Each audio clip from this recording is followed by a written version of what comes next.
Actually मरीज घबराते हैं सर्जरी से, वो डरते हैं। ओरल कैंसर में सर्जरी फर्स्ट लाइन ट्रीटमेंट है। तो उन पेशेंट जिनको मुख जीभ जबड़ा के कैंसर हो गए हैं उनको कैसे निकालना है और निकालने के बाद बनाना कैसे है कि उनको बात करने खाने पीने में कोई आसानी रहे। दिक्कत ना हो। जब आप बात करते हैं ओरल कैंसर की, तो क्या ओरल कैंसर क्योर हो सकता है? बहुत सारी डाइट्स लोग फॉलो करने लगे हैं, क्या इनका भी कोई रेलेवेंस होता है regarding to your health, specially cancers? बहुत ज्यादा स्पाइसी फूड का एक बीमारी जितना अपने जगह से फैल के कहीं और जाएगा उतना उसको दोबारा वो alcohol increases the risk of हमारे एयरवे, अपर एरोडाइजेस्टिंग, लैरिंजियल या खाने की नली का या सांस की नली का कैंसर भी हमारा इनसे बढ़ता है। देखिए, कैंसर एक ऐसी बीमारी है कि जिस पर जितनी बात हो उतना कम है। जैसे किसी भी बीमारी के ऊपर जितनी रिसर्च हो उतना कम है। हर दिन हमारी लाइफ को बेहतर बनाया जा सके, so that we are going to have another conversation with 3 of the best in the business. मेरे साथ आज मौजूद है फिर से एक बार रेमेडी कैंसर केयर के founders, 3 of them, 3 musketeers, and they are serving the society really very well. तो सर, स्वागत है आप सभी का। मेरे साथ सबसे पहले फ्रंट लाइन पर मौजूद हैं डॉक्टर शाहाब उस्मानी, साथ में doctor Archit Kapoor and doctor Abhijit Singh. Sir, एक बार फिर से इस पॉडकास्ट में आप सभी का स्वागत। एंड रीज़न आज हम यहाँ पर बैठने का ये है कि बहुत सारे लोगों की बहुत सारी क्वेरीज आई हैं, जो हमने पिछले 2 कॉन्वर्सेशंस में जो सवाल जवाब किए हैं, उसके बाद लोगों की क्यूरियोसिटी और बढ़ चुकी है। सो मैंने सोचा क्यों ना बेस्ट तरीका है आप लोगों के साथ ही कॉन्वर्सेशन की जाए। तो शुरुआत आपसे ही करता हूँ, डॉक्टर शाहाब उस्मानी। सर, आपसे यही जानना चाहेंगे कि अभी तक रेमेडी कैंसर केयर किस तरह से शुरू हुआ, क्या अभी आगे का फोकस है, किस तरह से हम और चीजें देख रहे हैं, and specifically head and neck के ऊपर, because this is something like new to the society, तो उसके बारे में जानना चाहूंगा। हेड एंड नेक कैंसर या हेड एंड नेक ऑन्कोलॉजी या हेड एंड नेक सर्जरी की जो ब्रांच है, ये एक इवॉल्व होकर के बनी है। ओके। हेड एंड नेक से मतलब है कि यहाँ से लेकर के पूरा नेक कवर करते हुए जो बीमारियां हैं उनको डील करने के लिए एक अलग ब्रांच है। जैसे कि कोई भी चीज इवॉल्व होती है, अगर आपने हिस्ट्री स्टडी किया हो तो पहले ENT और आई सेम डॉक्टर्स ट्रीट करते थे। ओके। मगर जैसे जैसे चीजों का इवोल्यूशन हुआ, ये कॉम्प्लेक्स एरिया है, तो इसके लिए ब्रांच को डिवाइड करना पड़ा और एक सुपर स्पेशलिटी में डालना पड़ा कि इन बीमारियों के लिए एक विशेष तरीके की ट्रेनिंग दी जाती है, जो कि इन जगहों का ट्यूमर है या कोई भी बीमारी है उनको डील करने के लिए। ये बहुत ही कॉम्प्लिकेटेड एरिया है। दिमाग को ले जाने वाली नसें, दिमाग से खून ले जाने वापस ले आने वाली नसें, यहाँ तक कि जो आवाज है, आवाज की नस भी इसी एरिया से हो करके जाती है। ट्रू। तो it's such a fine and delicate branch की उसको अलग करके उसका हायर ट्रेनिंग दे करके लोगों को उसके बारे में पढ़ाया गया और वो ब्रांच अलग हुई।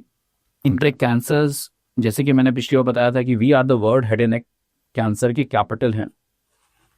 तो उन पेशेंट जिनको मुख जीभ जबड़ा के कैंसर हो गए हैं उनको कैसे निकालना है और निकालने के बाद बनाना कैसे है कि उनको बात करने खाने पीने में कोई दिक्कत ना हो।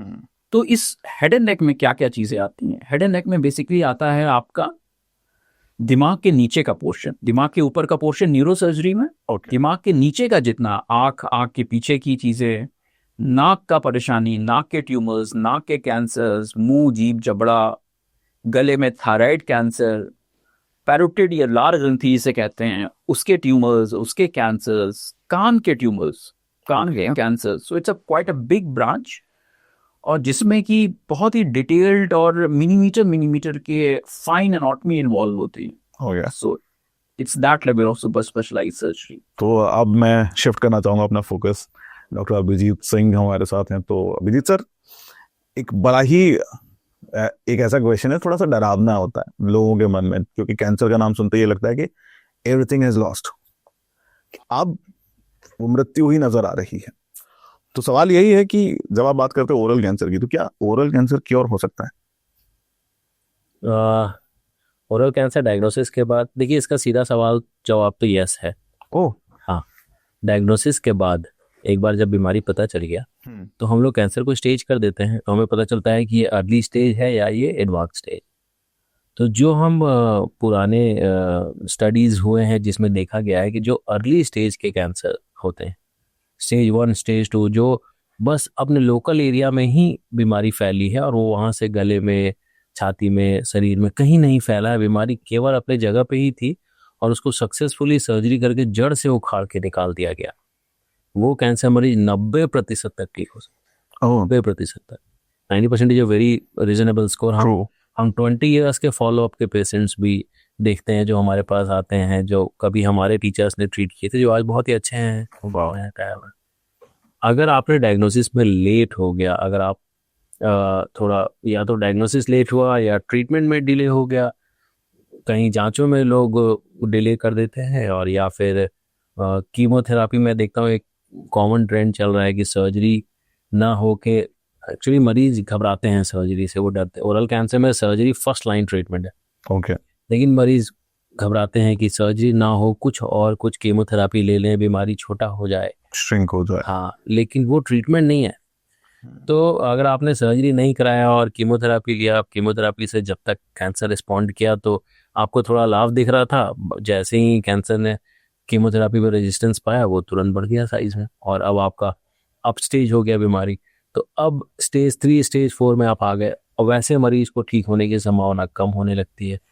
स्टेज 3 में 60 to 80% ठीक हो पाते हैं, स्टेज 4 में तो 50% तक संभावना होती है कि 50% ठीक होंगे, 50% को बीमारी दोबारा आने का रिस्क रहेगा। बीमारी जितना अपने जगह से फैल के कहीं और जाएगा, उतना उसको दोबारा होने का, दोबारा वापस आने का चांसेस तो रहेंगे। अच्छा, आजकल ये बात कर ही रहे हैं तो बहुत सारी डाइट्स लोग फॉलो करने लगे हैं, क्या इनका भी कोई रेलेवेंस होता है regarding to your health, specially cancers? कि बहुत सारे लाइक प्रोटीन देते या फिर एक ही चीज के ऊपर ज्यादा फोकस करना। यू आर सेइंग ना एडिक्शन से आई गॉट टू नो कि क्या फूड एडिक्शंस भी आपको इन सभी चीजों के लिए ले जा सकते हैं? स्पेसिफिकली कोई food addiction that causes cancer तो आई वुड नॉट से, बस बहुत ज़्यादा स्पाइसी फूड का एक स्लाइट रोल पाया गया है कि this leads to a high risk of oral cancer, या people who take in alcohol, and alcohol increases the risk of हमारे एयरवे, अपर एरोडाइजेस्टिंग, लैरिंजियल या खाने की नली का या सांस की नली का कैंसर भी हमारा इनसे बढ़ता है। क्योंकि अगर आप अल्कोहल की बात करोगे तो लोगों का तो सीधा फैक्ट जाता है तो किडनी या लिवर, कभी सोचा ही नहीं होगा कि हेड एंड नेक कैंसर भी इनसे हो सकता है। एंड द रिस्क इंक्रीजेस साथ में अगर आप स्मोकिंग कर रहे हो, क्योंकि generally people who drink they do smoke साथ में, तो that risk is multiplied 10 times. Risk of cancer increases 10 folds.